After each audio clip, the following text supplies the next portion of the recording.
नमस्कार, आप देख रहे हैं डीडी न्यूज पर हमारा खास शो वंदे भारत। इस शो के जरिए हमारी कोशिश रहती है कि हम आपके साथ राज्यों से तमाम जुड़ी बातों को करें साझा। किस तरह वहां की जो कहानियां हैं वो भारत की आत्मनिर्भर होती हुई तस्वीर को सशक्त बनाती हैं। राज्यों के सर्वांगीण विकास से जब हम भारत को सशक्त भारत बनाने की बात करते हैं, उस लिहाज से इस शो में हम अलग अलग राज्यों से जुड़ी बड़ी खबरें करते हैं आपके साथ साझा। तो आइए सबसे पहले सीधे रुख करते हैं इस वक्त की प्रमुख टॉप लाइंस की तरफ और देखते हैं कि आखिरकार क्या कुछ खास है आज वंदे भारत में। तो सबसे पहले वंदे भारत में आपको लिए चलेंगे देवभूमि उत्तराखंड, और उत्तराखंड में जब हम बात करेंगे तो आखिरकार कैसे स्वरोजगार यानी आत्मनिर्भर होता हुआ उत्तराखंड जो है, जिसमें सेल्फ हेल्प ग्रुप्स की जो कहानी है वो कैसे एक नई इबारत लिखती हुई नजर आ रही है आत्मविश्वास की। इस पर डालेंगे नजर कि उत्तराखंड में कैसे स्वरोजगार की गाड़ी जो है वो सरपट दौड़ रही है। फिर आपको लिए चलेंगे राजस्थान के अलवर। अब अलवर में कैसे जो लाल प्याज है उसकी चमक में बढ़ोतरी है। अब लाल प्याज की ये चमक कैसे किसान जो कि राष्ट्र का अन्नदाता है उसके चेहरे पर मुस्कान लेकर आ रही है, हम इस पर भी डालेंगे नजर। फिर लिए चलेंगे आपको पूर्वोत्तर भारत। जी हाँ, पूर्वोत्तर भारत कैसे बन रहा है जब हम बात करते हैं वो मिसाल जो स्वच्छता और साथ ही साथ तकनीक को जोड़कर कैसे और अलग राज्यों के लिए एक मिसाल कायम कर रहा है, इस पर भी डालेंगे नजर। साथ ही साथ फिर बात होगी दक्षिण कर्नाटक की कि उनके यहां मनाया जाने वाला एल्लू अमावस्या पर्व क्यों जो कृषि समुदाय है यानी कृषि है, किसान है, उनके लिए इतना महत्वपूर्ण क्यों है, और कैसे एक सांझी विरासत को वो आगे लेकर जा रहे हैं जहां एक दूसरे के साथ प्रसाद बांटने से भाईचारे को भी बढ़ाया जाता है। और आखिर में हम बात करेंगे जी राम जी की। जी हाँ, वो कहते हैं ना कि जब हम विकसित भारत के उस स्वप्न को संकल्पित करते हैं तो ये संकल्पना कैसे आगे जाएगी, क्योंकि हम गांवों के साथ साथ आजीविका को भी बढ़ावा दे रहे हैं। इन तमाम खबरों पर आज वंदे भारत में हम डालेंगे नजर। लेकिन सबसे पहले बात करते हैं हम उत्तराखंड की। तो सरकारी योजनाओं की अगर बात की जाए तो अब जमीन पर असर दिखाने लगी हैं। जो तस्वीर बदलती है तदबीर भी बदलती हैं। उत्तराखंड में बैंकों के माध्यम से सबसे अधिक युवाओं को स्वरोजगार से जोड़ते हुए पौड़ी ने मैदानी जिलों को भी पीछे छोड़ दिया। साथ ही साथ टेहरी की बात की जाए और चंपावत की तो ये दूसरे और तीसरे स्थान पर रहे। इससे आप अंदाजा लगा सकते हैं कि पहाड़ों में आत्मनिर्भरता की राह पर लगातार कैसे जो आम जन है वो मजबूत हो रहे हैं। देखिए इस रिपोर्ट के जरिए।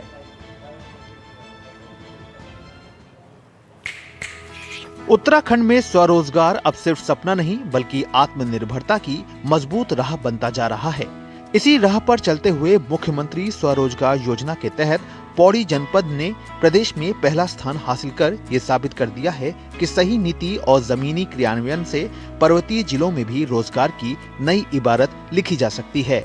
बैंक के माध्यम से सबसे अधिक युवाओं को स्वरोजगार से जोड़ते हुए पौड़ी ने देहरादून और हरिद्वार जैसे मैदानी जनपदों को भी पीछे छोड़ दिया है। प्रदेश स्तरीय रैंकिंग में टिहरी गढ़वाल दूसरे और चंपावत तीसरे स्थान पर रहा।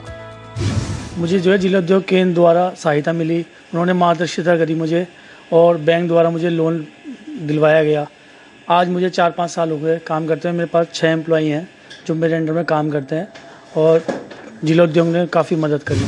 मुख्यमंत्री स्वरोजगार योजना के तहत उद्योग विभाग से हमें इसके लिए सहायता मिली, तो मतलब हमने देखा भी, ऑनलाइन वगैरह भी देखा, तो उसके लिए हमें प्रोसेस करा, वहाँ से सहायता मिली, फिर हमने मशीनें वगैरह लगाई, धीरे धीरे आगे बढ़े। जिला उद्योग केंद्र कोटद्वार से प्रबंधक उपासना सिंह ने बताया कि पौड़ी में स्वरोजगार में कई संभावनाएं हैं। इसके तहत पलायन भी रुका है और महिलाएं भी स्वरोजगार कर आत्मनिर्भर बन रही हैं। पौड़ी जिले में हमारे पास स्वरोजगार योजना के तहत सभी बहुत सारी संभावनाएं हैं जिससे पलायन भी रोका जा सकता है, और इस योजना के तहत कई युवाओं और महिलाओं को भी आत्मनिर्भर बनने का अवसर प्राप्त हुआ है। स्वरोजगार में टिहरी जिले के दूसरे स्थान पाने पर जिलाधिकारी नितिका खंडेलवाल ने खुशी जताते हुए कहा कि अभी हम दूसरे स्थान पर हैं और जिले को पहली श्रेणी में लाने के लिए पूरे प्रयास किए जा रहे हैं। मुख्यमंत्री स्वरोजगार योजना और 100 स्वरोजगार योजना, ये दोनों ही बहुत ही एम्बिशियस स्कीम है और टिहरी जनपद अभी नंबर 2 पर है और हम उसको नंबर 1 पर ही लेके आएंगे इस साल के अंदर। और मेरा प्रयास यही है और टिहरी के युवाओं से भी यही है कि वो जितना हमसे डिमांड भी करेंगे, हम उनकी अपेक्षाओं पर कोशिश करेंगे खरा उतरें। और साथ ही साथ माननीय मुख्यमंत्री जी जो कहते हैं कि यूथ को हम लोग को एंगेज करना, उनको अच्छे अच्छे एंटरप्रेन्योर्स और उद्यम में आगे बढ़ाना ही हमारी मेन प्राथमिकता है, उसको हम आगे लेके जाएंगे। गौरतलब है कि स्वरोजगार अब उम्मीद नहीं हकीकत बनता दिख रहा है और ये उपलब्धि पर्वतीय क्षेत्रों में स्वरोजगार की बढ़ती ताकत को दर्शाती है।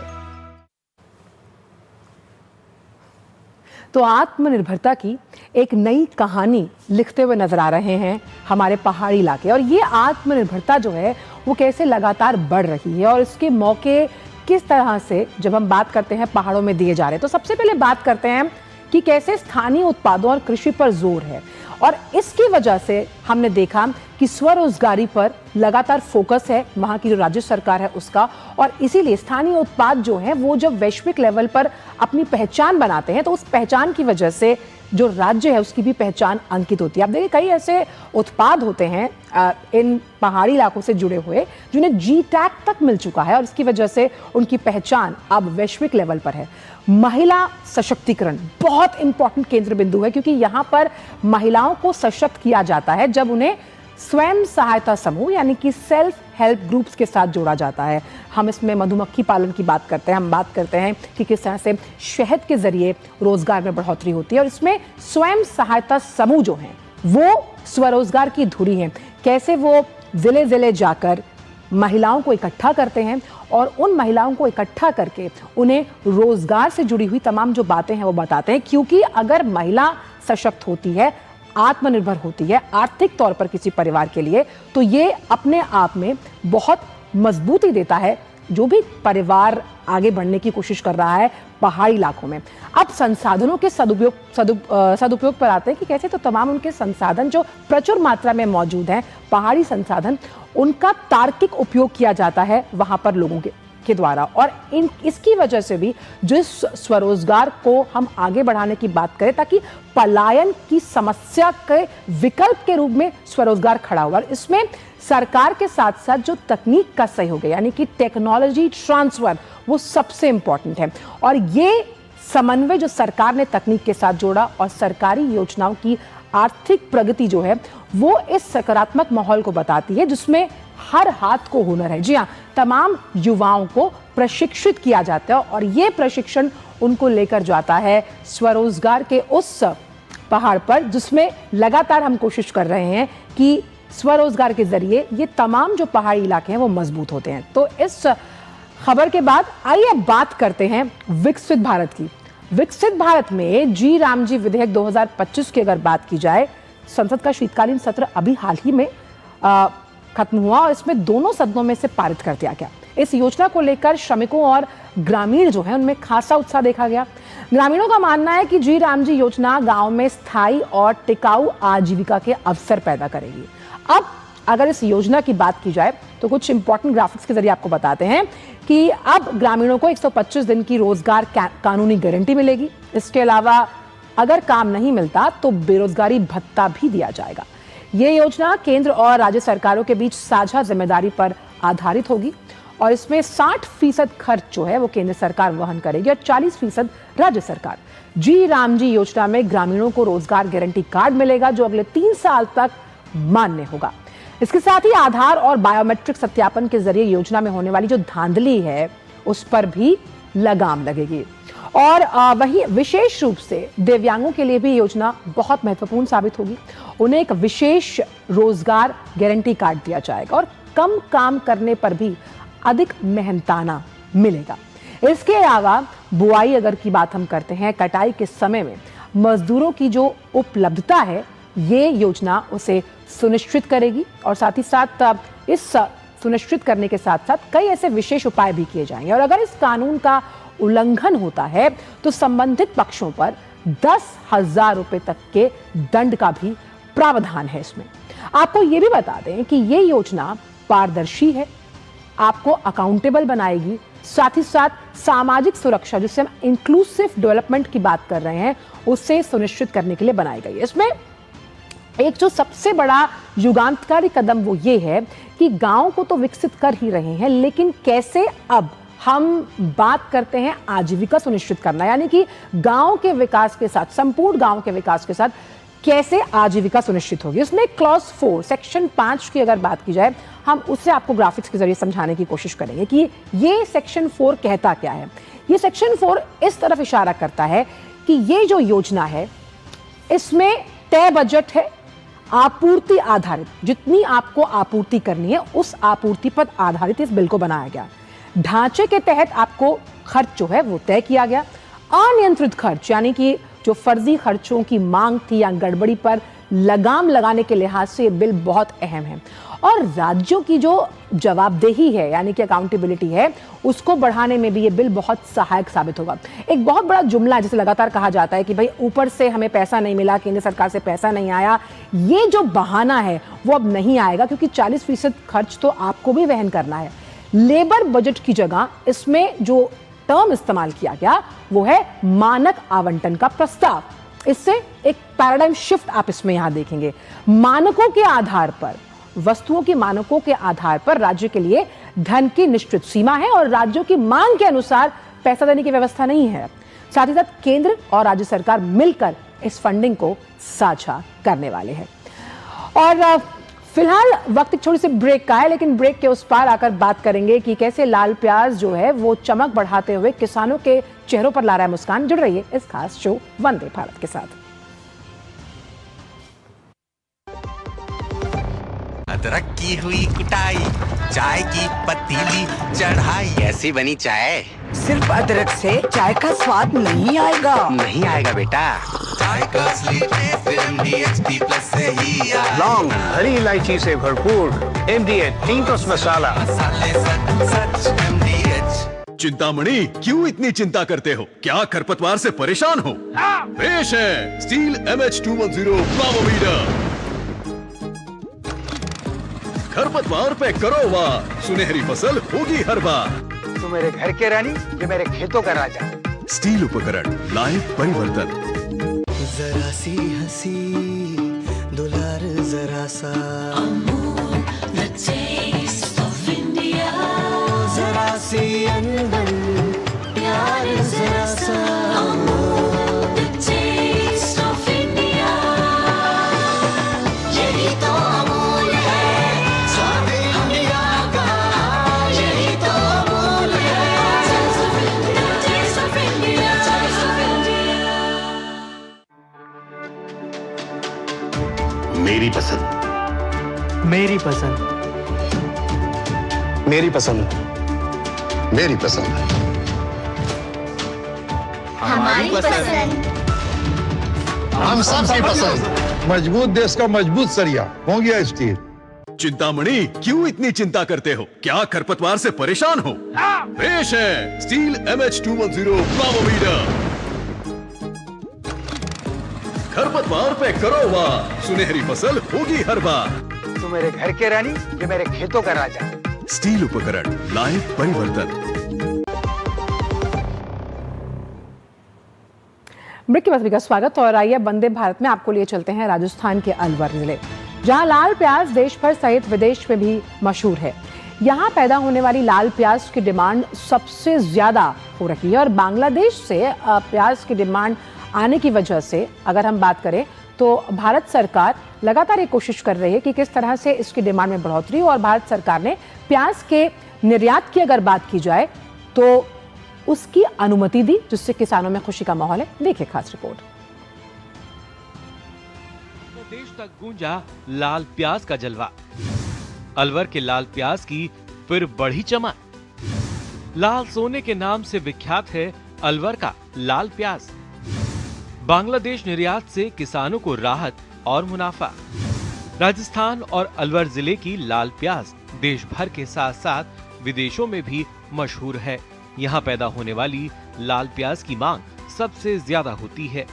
इस बार किसानों द्वारा बड़े क्षेत्र में लगाए गए प्याज के कम दाम मिलने से किसान थोड़े मायूस नजर आए, लेकिन भारत सहित अब विदेशों में भी लाल प्याज का निर्यात शुरू होने से किसानों को राहत मिली है।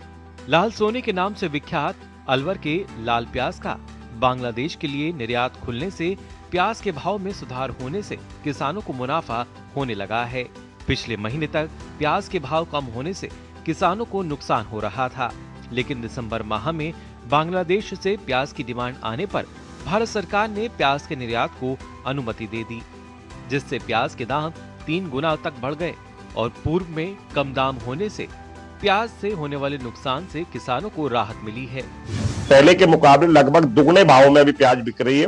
पहले 2 रुपए से लेकर 8 रुपए किलो बिक रही थी, अब 8 रुपए से लेकर और लगभग 20 से 25 रुपए किलो के बीच में अधिकतम भाव जो है 25 रुपए किलो तक का भी अलवर में बिका है। 400 रुपए मन के बाजार जो है बढ़ गए और बाजार दिसंबर में उठकर अब जो वर्तमान में बाजार है वो 400 रुपए मन से लेकर 1000-1100 रुपए तक की प्याजें बिक रही है। फायदा हुआ है कुछ पहले से, तो पहले 200-250 बिक्री साहब, अब 1800-700 जो भी ठीक है। अब ये किसानन के लिए अब काफी फायदा मिला इससे, तो मतलब पहले तो बिक्री थी 200-300, अब करीब है तो 8 से 9 से 1000 भी पहुंच गई। फायदा और मिल सकता है। पहले मंदा में चली गई 300, 400, 250, अब तो सर ऊंचा में 1000 बिकी है, 1000। बांग्लादेश से शुरुआत में 50 ट्रक रोजाना खरीद की डिमांड थी, जिसे अब बढ़ाकर 200 ट्रक रोजाना कर दिया गया है, जिससे भावों में काफी सुधार आया है। जिले में जो प्याज का क्षेत्रफल है 15 से 20 हजार हेक्टेयर में प्याज बोया गया है, पर इस साल अधिक वर्षा होने से कारण प्याज में उत्पादन और उसकी गुणवत्ता दोनों प्रभावित हुई हैं। और अब क्या है, थोड़ा सा बाहर से जो व्यापारी लोग बांग्लादेश से या आसाम से, बिहार से लोग व्यापारी आ रहे हैं, तो अब थोड़ा प्याज में अच्छी तेजी देखने को मिल रही है, तो किसानों को उत्पादन लागत भी अब मिल रही है। बांग्लादेश के एक्सपोर्ट खुलने से प्याज के अच्छे दाम किसानों को मिलने लगे हैं, इसलिए प्याज के किसान भारत सरकार की प्रशंसा कर रहे हैं। तो किसानों को जिस तरह की उपज है, अगर उससे अच्छा दाम मिले तो क्या बात है। और साथ ही साथ जब हम प्याज की बात कर रहे हैं, किस लिए जब इसकी प्रचुरता की बात आती है, इसके फ़ायदों की बात आती है, तो वो भी आपको बताते हैं आज वंदे भारत में कि किस तरह से ये प्याज बहुत फ़ायदेमंद होता है, क्योंकि इसमें एंटीऑक्सीडेंट्स हैं। साथ ही जब हम आपके हार्ट यानी दिल की बात करते हैं, तो आपके दिल को धड़कने यानी इसके स्वास्थ्य के लिए भी इसे अच्छा माना गया है। और इसके अलग अलग फॉर्म्स हैं। आप इसे कच्चा खाने को सबसे ज़्यादा फ़ायदेमंद अगर साइंटिफिकली देखें से कहा जाता है, क्योंकि ये आपके डाइजेस्टिव सिस्टम को भी ठीक करता है। और कहीं ना कहीं अगर इसमें आपकी बॉडी में कहीं पर भी फ्लेमेशन है यानी कि सूजन है, तो उसको ख़त्म करने के गुण भी प्याज में मौजूद हैं। इस वक्त हमारे साथ हमारे जो रिपोर्टर हैं महेश, वो जयपुर से जुड़ गए हैं। महेश का सीधा रुख करते हैं। महेश, किस तरह की जब हम बात करते हैं अलवर का ये प्याज, राष्ट्र का जो अन्नदाता है, किसान उसके चेहरों पर मुस्कान ला रहा है, क्योंकि जितनी उपज से ज़्यादा दाम उनको मिल रहे हैं, तो ये अपने आप में उनको खुशी देता हुआ।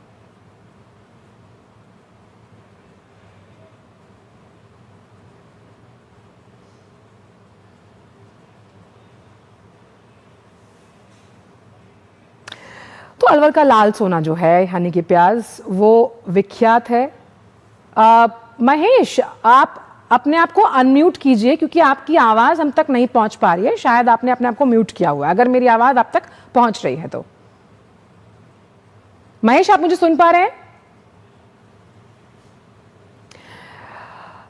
तो अलवर के लाल सोने के नाम पर मशहूर जब हम प्याज की बात कर रहे हैं, और भारत सरकार ने जिस तरह से निर्यात को लेकर अनुमति दी, इस फैसले की वजह से किसानों की बल्ले बल्ले, यानी कि किसानों को अगर उनकी उपज से ज़्यादा पैसा मिलता है तो वो अलग तरह की पैदावार में उसको इन्वेस्ट करते हैं। और ख़ास तौर पर जिस उपज के लिए किसान मेहनत करता है, अगर उसका दाम उसे सही समय पर उससे दोगुना मिले, तो सीधी बात यह है कि वो उसकी उपज के लिहाज के साथ साथ आगे आने वाले जो खेती का मौसम है उसके लिए भी बहुत सहायक साबित होता है। चलिए, इसके बाद हमने बात यहाँ जब राजस्थान की, अब आपको लिए चलते हैं पूर्वोत्तर भारत। और पूर्वोत्तर भारत में भी बात यहाँ होगी असम के लखीमपुर जिले की, क्योंकि एक बहुत अनूठी पहल यहाँ सामने आई, जो स्वच्छता के साथ साथ रोजगार और आय का जरिया भी बन रही है। नॉर्थ लखीमपुर नगर पालिका बोर्ड द्वारा स्थापित मटेरियल रिकवरी फैसिलिटी यानी MRF और ऑर्गेनिक खाद निर्माण परियोजना आज पूरे राज्य के साथ साथ देश के लिए मिसाल बन गई। देखिए खास रिपोर्ट के जरिए। स्वच्छता को सिर्फ जिम्मेदारी नहीं बल्कि अवसर में बदलने की यह कहानी है पूर्वोत्तर राज्य असम के लखीमपुर जिले की। 8 सितंबर 2024 को जबकि साजिया क्षेत्र में 7 करोड़ 75 लाख रुपए की लागत से स्थापित मटेरियल रिकवरी फैसिलिटी और ऑर्गेनिक खाद निर्माण परियोजना आज एक बहुत ही सफल और लाभकारी मॉडल बन चुकी है। शहर के हर कोने से प्रतिदिन कचरा एकत्र कर इस संयंत्र तक लाया जाता है। यहाँ कचरे को वैज्ञानिक और चरणबद्ध तरीके से अलग किया जाता है। प्लास्टिक बोतलें, बोरे, कागज और अन्य रिसाइकिल योग्य सामग्री को अलग कर बेचा जाता है, जबकि जैविक कचरे से उच्च गुणवत्ता वाली कंपोस्ट खाद तैयार की जाती है। इस प्रक्रिया से न केवल कचरे का सही निपटान हो रहा है बल्कि प्राकृतिक संसाधनों की बचत और पर्यावरण संरक्षण को भी मजबूती मिल रही है। नॉर्थ लखीमपुर उन चुनिंदा शहरों में से एक है असम में जो अपना 100% सॉलिड वेस्ट, म्यूनिसिपल वेस्ट जो जनरेट होता है वो ट्रीटमेंट कर पा रहा है। ये प्लान करीब 5.75 करोड़ के लागत से बनाया गया है। इसमें स्वच्छ भारत मिशन अर्बन का भी और म्यूनिसिपल बोर्ड ने 15 फाइनेंस कमीशन से भी कंट्रीब्यूशन करके बनाया है। यह परियोजना आज पूरे असम में शीर्ष स्थान पर है, जो इसकी सफलता और प्रभावशीलता को दर्शाता है। इस पहल से कई स्थानीय लोगों को स्थायी रोजगार मिला है। ये जो प्लांट है ये 5.7 करोड़ रुपए लगा के बनाया गया था और इसका प्रॉफिट म्यूनसिपैलिटी को ये हो रहा है कि जितना भी वेस्ट शहर में जनरेट हो रहा है वो सारा का सारा कलेक्शन होके प्रोसेस हो पा रहा है। और पिछले बार वाले स्वच्छता सर्वेक्षण में भी इसका फायदा देखा गया है। हमारी सिटी ने पूरे असम में फर्स्ट रैंक लिया है। नॉर्थ लखीमपुर नगर पालिका बोर्ड की यह पहल यह साबित करती है कि अगर सही योजना, तकनीक और इच्छा शक्ति हो तो कचरा भी कमाई और विकास का साधन बन सकता है। इस परियोजना के माध्यम से हर साल 4 लाख रुपए से अधिक की आय हो रही है। यह एक बहुत ही अच्छी और अनुकरणीय पहल है, जिससे देश के अन्य नगर निकायों, पंचायतों और शहर को सीख लेने की जरूरत है। तो पूर्वोत्तर की ये सीख किस तरह से अन्य जीवन जो हैं उनमें भी बदलाव लेकर आ रही है। और खास तौर पर बात की जाए तो समूचे पूर्वोत्तर में कई ऐसी बदलाव की कहानियां हैं जो समूचे भारत के लिए कहीं ना कहीं उदाहरण है। असम का लखीमपुर जिला, जो हमने आपको खबर दिखाई कैसे हरित क्रांति का वाहक बना, साझी जिम्मेदारी, साफ सड़कें, और मिजोरम ने रास्ता दिखाया कि कैसे सड़कों को साफ करना चाहिए, जो वहाँ की अगर बात की जाए आम जनता है।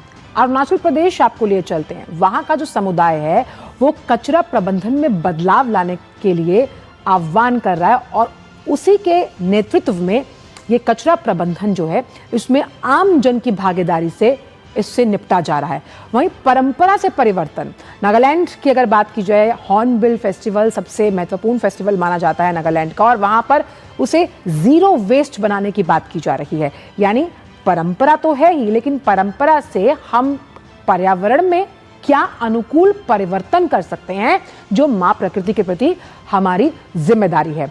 वो आप देखिए कि नागालैंड का जो जीरो वेस्ट हॉर्नबिल फेस्टिवल है वो उसी बात का परिचायक है। और सबसे अहम बात यह है कि इस तरह के जब कार्यक्रम होते हैं तो जो आपका आम रिसोर्स है वो वेस्ट ना हो, बल्कि आप वेस्ट टू वेल्थ क्रिएट कर पाएं, इसकी पहचान नागालैंड ने अपने हॉर्नबिल फेस्टिवल से दी है। तो चलिए अब आपको लिए चलते हैं दक्षिण भारत। बात करते हैं कर्नाटक के कलबुर्गी जिले की, जहां खेतों और खलिहानों में एक अलग ही रौनक देखने को मिल रही है। मौका है किसानों से जुड़े हुए एक बहुत पारंपरिक पर्व का, जिसका नाम है एल्लू अमावस्या। ये पर्व अच्छी फसल, समृद्धि और प्रकृति के प्रति आभार प्रकट करने के लिए मनाया जाता है। देखिए रिपोर्ट।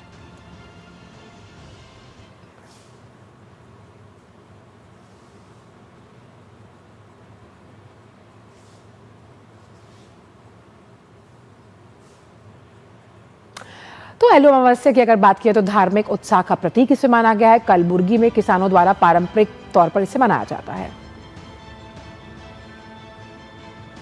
और खेतों में पूरी श्रद्धा भाव से एल्लू अमावस्या का आयोजन होता है। अब इसका आपको मतलब बता दें, एल्लू का मतलब होता है तिल, और इस पर्व को पारंपरिक तौर पर कैसे कृषक समुदाय मनाता है, आइए देखते हैं इस रिपोर्ट के जरिए। कर्नाटक के कलबुर्गी जिले के ग्रामीण इलाकों के खेतों में आजकल उत्सव का माहौल है। किसान परिवार पारंपरिक वेशभूषा में अपने खेतों में इकट्ठा होकर एल्लू अमावस्या पर्व मना रहे हैं। ये पर्व खास तौर पर कृषि और प्रकृति से जुड़ा हुआ है। किसान अपनी फसलों, मिट्टी और पशुधन की पूजा कर अच्छी पैदावार और खुशहाली की कामना करते हैं। सुबह सुबह खेतों की साफ सफाई के बाद किसान गोबर से बने लेप से पूजा स्थल तैयार करते हैं। इसके बाद पारंपरिक तरीके से अनाज, तिल, गुड़ और फसल के नए उत्पाद अर्पित किए जाते हैं। किसानों का मानना है कि एल्लू अमावस्या मनाने से धरती की उर्वरता बनी रहती है और आने वाले मौसम में फसल अच्छी रहती है। इधर हमारा 2 एकड़ खेत है। वो खेत वो किसानों लोगों का आज बड़ा त्योहार बनाते हैं। बज्जी, कड़बू और पूरी, पल्ली का पूरी ऐसा बना के हमारे किसानों लोगों को इधर खाना खिला के संतुष्ट करने का हमारा इरादा है। वो हम 20 साल से ये हमारे पूरा लोगों को खिलाने के लिए बहुत हमारे वो 5 पांडवों का पूजा करना ये हमारा परंपरा है। वैसा परंपरा अभी हम आगे चलाने का हमारा ये है। इस पर्व में महिलाएं बढ़ चढ़कर हिस्सा लेती हैं। वे पारंपरिक पकवान बनाकर खेतों में पूजा के बाद परिवार और पड़ोसियों के साथ साझा भी करती हैं। कई गांवों में सामूहिक रूप से उत्सव मनाया गया है, जहां किसानों ने आपसी भाईचारे और सहयोग का संदेश दिया। आज के आधुनिक और मशीनीकरण वाले दौर में भी कलबुर्गी के किसान अपनी पारंपरिक विरासत को संजोए हुए हैं। एल्लू अमावस्या का ये पर्व याद दिलाता है कि भारतीय कृषि केवल उत्पादन नहीं बल्कि संस्कृति, आस्था और प्रकृति से गहरा जुड़ाव भी रखता है।